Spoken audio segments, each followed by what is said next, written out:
So this is the fourth and final part of DC's absolute power. And believe me when I tell you this final gets absolutely crazy and has crazy ramifications for the DC universe at large, that is an understatement. Now, of course, my name is AJ here at the Hero Informer, and let's get into it. So initially what we start off and see is on Gamora Island, the home base of where Amanda Waller and her entire operations are, with the traitorous Green Arrow. As you see, he seems to have done something with Amanda Waller's forces. He has given out an order for everybody to retreat, come back to the home base so they can regroup and defend here. Because the heroes have made progress. Wonder Woman and her team have broke all the heroes out of their Supermax prison. John Kent, the son of Superman, has his free will and powers back, with all of the other heroes being regrouped and Amanda's forces. But it seems this decision has a second double meaning. As we will see later, this is all going to Green Arrow's plan. But Amanda is confident that no matter what is going on, she will come out with the upper hand, because she goes on to say that they have no idea what they're walking into. As a final option in the hero's plan is to storm Amanda Waller's base and take her down once and for all.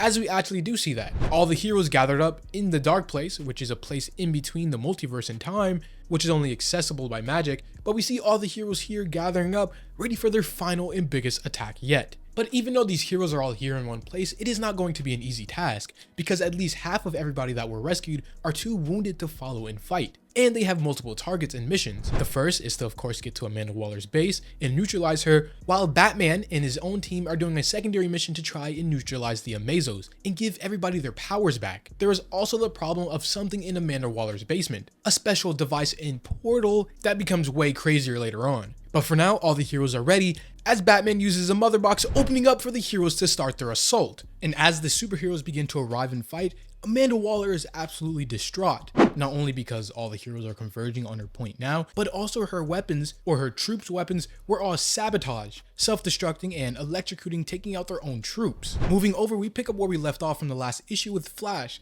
deep underground at Waller's secret underground multiversal gate, as he is being chased down and fighting against three evil versions of Flash, each one from a different Earth across a multiverse. You have a Wonder Woman variant, a Bane variant, and of course Johnny Quick from Earth 3. It's a 3-on-1, and it gets even worse for Barry Allen, who is this current Flash who still has his abilities, whereas Wally West currently is depowered, as Johnny Quick activates the portal, signaling in for other forces from across other universes to this one, as their job was to protect the portal and eventually worked with Waller to enslave this world. And unfortunately, Barry Allen isn't able to do it all himself. He is overwhelmed, as not only is he fighting against three other speedsters, but more forces start to come through the portal, and hope almost looks to be lost if it wasn't for the arrival of Hal Jordan with his new ring, the Green Lantern, as he is able to use his light constructs to hold off the portal while Flash deals with the other speedsters, and then heading over to the main hub and computer to try and shut this whole thing down. But it seems like he can't, because no matter how intelligent the Flash is, he has never seen tech like this before.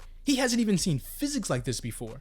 Because whatever this is beyond this Earth and universe. And with the numerous and powerful amount of foes coming in from the multiverse, Green Lantern isn't going to be able to hold the portal down for any longer. But back to the main fight outside, while all the heroes are getting down and dirty, we see specifically Nightwing and John Kent, Superman's son, make a break for it as they head straight to Waller's main quarters to have a little personal talk to try to see if they can end this once and for all, as the rest of the league outside fight for survival and victory. But it starts to look even worse than before, as now the Amazos, super robotic beings made with the ability to snatch heroes' powers, leaving them defenseless and powerless, who currently have the powers of the Justice League themselves, now arrive. One with the powers of Martian Manhunter, the other with Superman, Wonder Woman, Aquaman, and even the Flash. But of course the heroes never backing down, they gear up to fight against the Amazos too. But Nightwing and Jonathan Kent were able to find Amanda Waller, but before they even have a chance to do anything, they were ambushed by FAILSAFE as he grabs Nightwing and Amanda Waller as she pulls out a piece of kryptonite, incapacitating Jonathan Kent. As Amanda Waller goes on to threaten everybody, saying,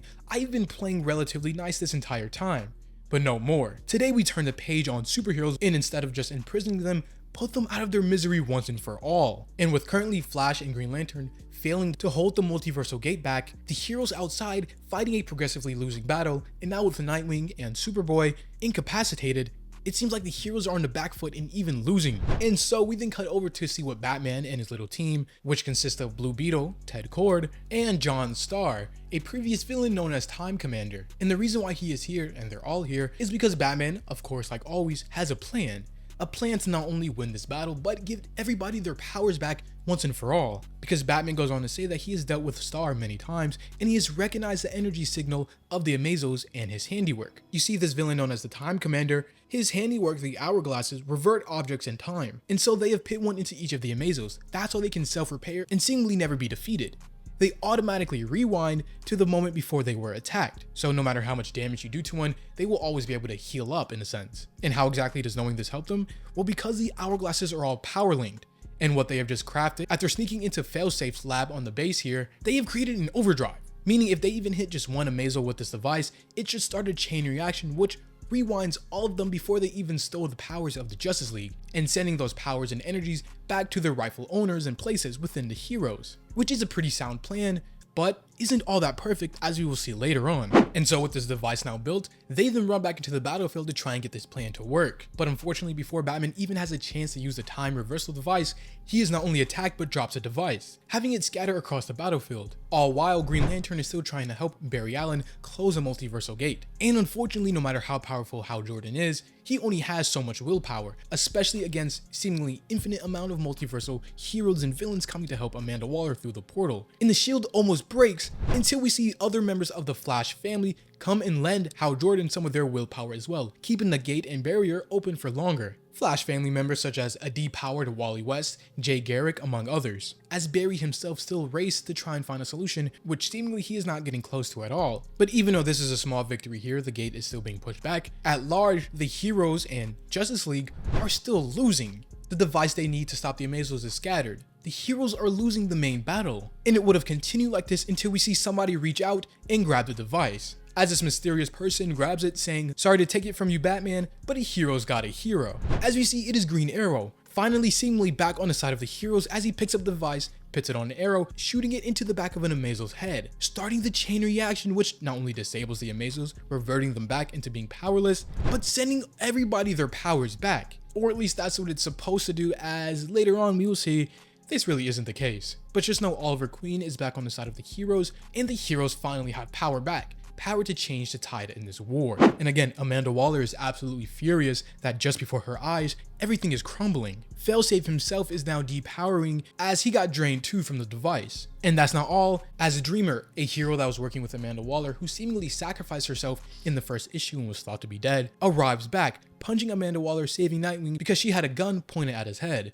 And of course, with the heroes with their powers back and the Amazos defenseless, the main battle is a breeze. Everybody gets cleaned up and the threat gets dealt with. But that only really leaves two issues left. One, Amanda Waller's multiversal gate down deep underground is still active and people are still trying to push through, and the whole situation of Oliver Queen and why he betrayed them in the first place. As he goes on to say, "I had to earn Waller's trust," but lying just wasn't enough, especially not with all of her mind readers and psychics. No, he had to genuinely believe in her cause, which he did, but not because, he thinks metahumans all need to be imprisoned and the world shouldn't have any heroes, but because Martian Manhunter's help. As you see, the Martian Manhunter put a telepathic implant inside of his mind, which after some time timed out and reverted Oliver Queen back to his normal hero self. And with Batman overhearing this, he then turns to Martian Manhunter, telling him, "You could have shared that with us." But not only was he captured, but he tells Batman that lecturing them about keeping secrets is highly ironic. Which even Batman agrees, as he has no comeback to this at all, because Batman is arguably the most famous person or Justice League member to keep secrets and do things in the shadow from all of his other friends and League members. With that out of the way, every able-bodied hero rushes down to the multiversal gate to try and help Barry Allen and Green Lantern to close it off once and for all.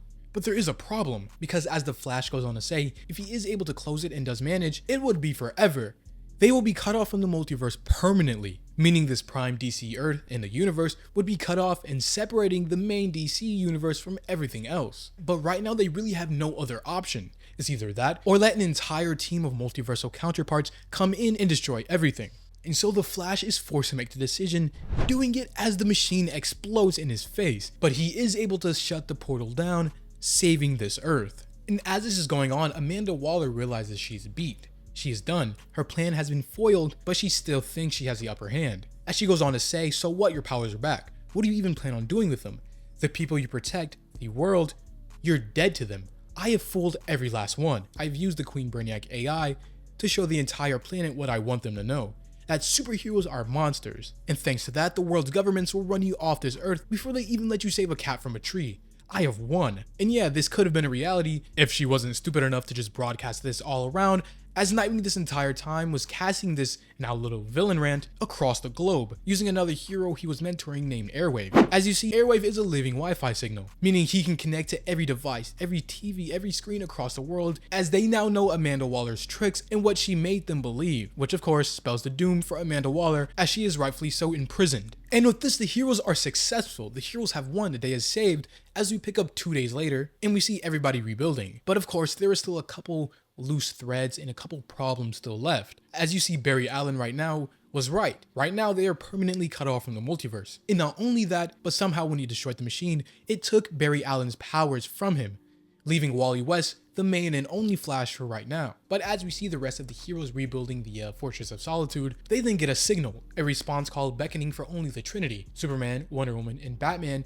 to come to this location. But before we get to that and who that was, we then see Amanda Waller, how she is serving a life sentence in Belle Reeve's prison, and rightfully so, obviously, with this mass terrorist attack that she has put on. I'm surprised they didn't execute her or give her the death penalty, but hey. But we do see here she is visited by Dreamer, with Amanda Waller even still thinking she has a leg up, an ace card in this bad situation, because of everything she knows. How she isn't above bargaining and blackmailing. In her head, she knows every secret base, every ally, every secret weakness about the heroes. There isn't anything she doesn't know about every hero on Earth. But unfortunately for her, this reality is going to come crashing down on her, as Dreamer then goes on to question her. Okay, well, where's the Batcave? What's Green Lantern's alter ego? How about Mary Marvel? What time is Booster Gold from? Into every question that she previously didn't know, it seems she can't form an answer. It's just on the tip of her tongue, but she can't remember anything. Because as it turns out, Dreamer, this girl here, used her powers to sever certain memories from Amanda Waller's mind. While not completely wiping her memory, she just moved them away,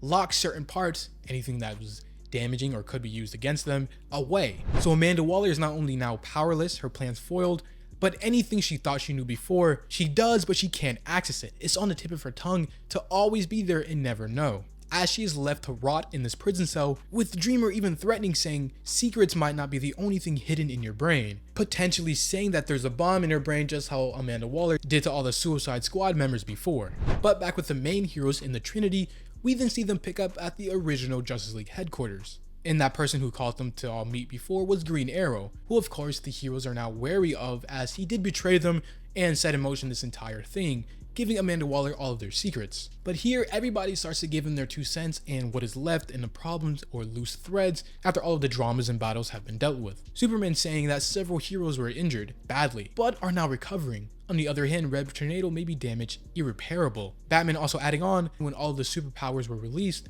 not all of them returned to the original host, meaning some of them have swapped with each other, or just went out to attach to random people, and their new owners need to be found and found fast, because as we see, Black Canary now has laser eyes, and Plastic Man now has some sort of camouflage or phasing, which could be an interesting storyline. The Justice League and other heroes trying to cope with different power sets and how they improve or use them from what they're used to. And with Wonder Woman being hardcore, she also goes on to add, they are trying their very hardest to resist to break Oliver Queen's arms right now. Sabotage or not, you blindsided us with your little undercover stunt, betraying the Justice League and other heroes. But Green Arrow then goes to explain himself, saying yes, it was all him, he did that, but he was also some of the help installing the anti-Amazo plan inside of the robots so Batman could take advantage of it later. And the only reason he did all of this himself is because the Justice League weren't really a team anymore. They have gotten flat-footed, and had they been in constant communication like the old days, none of this wouldn't have happened. And with all due respect to the Titans and other heroes, the Justice League were ridiculously irresponsible to break up the band. And now more than ever, with so many loose ends flailing around, he says that the world needs a Justice League.